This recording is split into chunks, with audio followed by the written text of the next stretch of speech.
welcome back to the Jinlong Technologies Solis Inverter YouTube channel.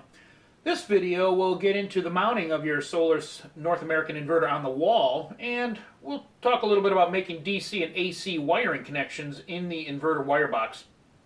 These techniques will apply to any second generation or fourth generation Solis inverter 2.5K through 10K. The mounting and wiring of any Solis inverter should be done by qualified installers, for example, NABCEP certified installers. Please note that the inverter is approximately 45 pounds and is a bit heavier on the top end, so take care when lifting. So I have the inverter out of the box and I have my mounting bracket secured to the wall using 3 out of the 4 screws provided. You can check out the Solis inverter unboxing video and you'll see that the bracket and the screws are packed with the inverter inside the shipping box. Now, regarding the position of the bracket itself, I've had to make sure that I have good clearance on both the top and bottom of the inverter for a good chimney effect passive cooling. And I've also made sure that I have a good enough space on either side of the inverter. It's important to note that when the inverter is on the bracket, the LCD screen will be in approximately this position. You can see that the hanger is in the middle of the heatsink there, and when the inverter is properly mounted on the wall, it'll be about 5/8 inch off.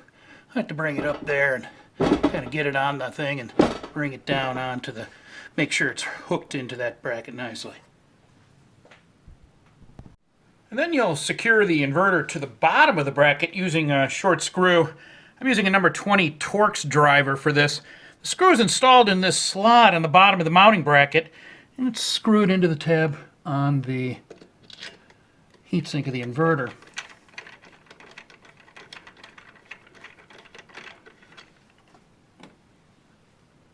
Inverter is secured to the wall. You can remove the wire box cover from the bottom of the inverter. You will use a number 20 Torx driver for this too.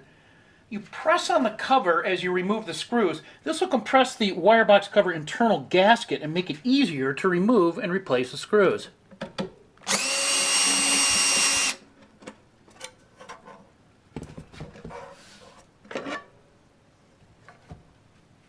Wire box cover off. You can see the inverter grounding bar right here in the middle.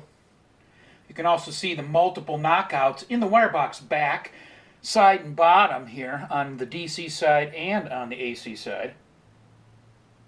You can see that they all come with gasketed knockout plugs.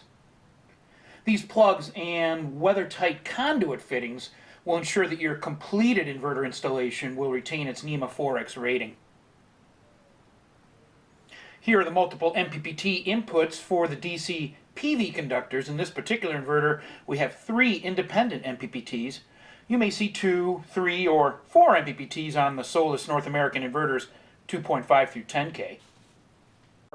Inverter's AC output terminals, L1, L2, there's a neutral terminal here that isn't necessarily used in the installations, and there is a ground bar here, or protective earth.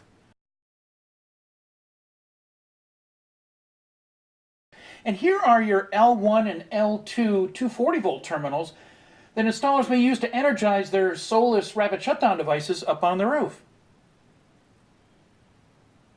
The cage terminals, or rapid termination terminals, you put your thin flat blade screwdriver in here, and you can see how when I lever up the screwdriver, the small door inside the terminal opens and you can put your wire in. So that's how that works. Lever it up and you can see how the door opens, put your wire in, and then release your screwdriver. So you can see that I've removed the gasketed plugs from the bottom knockouts in the wire box here. I've installed my own conduit fittings and started bringing wires in. You can see that I brought in my first string of PV here, positive and negative. Brought in my L1 and L2 conductors for my AC control circuit for the rapid shutdown devices up on the roof.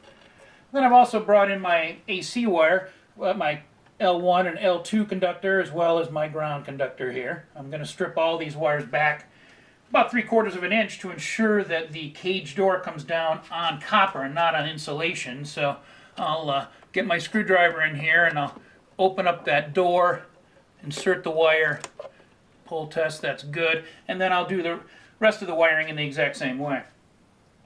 All the wiring has been completed inside of the wire box.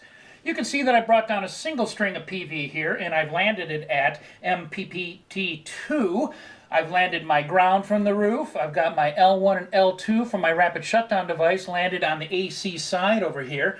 I've also landed my AC L1 and L2 inverter output conductors and my AC ground. So now what I can do is I can energize these AC terminals by turning on my point of connection breaker and my PV system AC output switch. This will allow me to check my polarity and my voltage on the DC side. After double checking the physical connections in the wire box and confirming the DC voltage and the correct polarity on all sets of PV string conductors, I can start up or commission this inverter. To start up any Solis inverter, apply AC first, wait 20 or 30 seconds, then DC. And to shut them down, disconnect the AC first, and then you can turn off your DC disconnect switch. Okay, to start this particular inverter, I've already moved my point of connection breaker and my PV system inverter AC disconnect switch to the on position. Note, if you have connected your Solis rapid shutdown device to the 240 volt terminals at the inverter, the utility accessible PV system inverter AC disconnect switch in your system can also be labeled as your rapid shutdown initiation switch. Good stuff. So now I can turn on the integrated DC disconnect switch on the bottom of the inverter to the on position.